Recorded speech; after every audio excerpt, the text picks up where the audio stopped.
Beasley, and it's one of the first occasions that he's been on a leash. So what we're going to do is teach him how to stand on a leash. Before we can teach a dog to walk nicely on a leash, we need to teach them how to stand on a leash.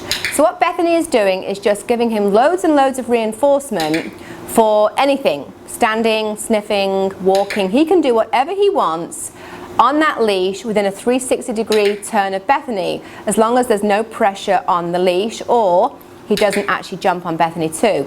Now you have to give loads of reinforcement because there are so many other more exciting things going on that are competing for his attention.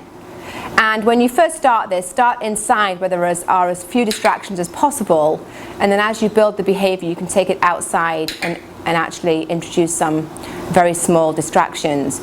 So as he becomes better and better, then what I'm going to have Bethany do is just take one step, and if he moves with you, perfect, just click and treat. So now we're activating him, we're putting a little bit of motion into the behavior.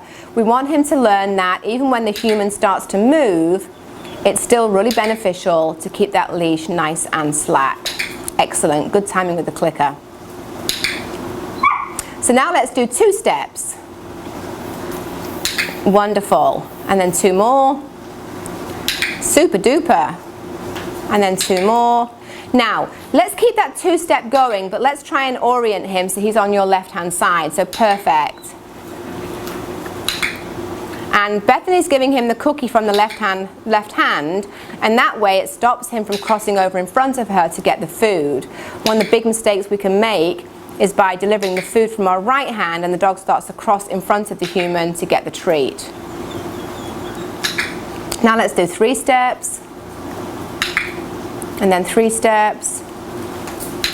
Now a good tip here as well is when you're teaching a dog to loose leash walk, when you click and treat, try to keep the motion moving. Otherwise what you get is a 3-step walk stop, 3-step walk stop, or a 5-step walk stop. So that it's a continuous fluid motion. And he's doing really, really well.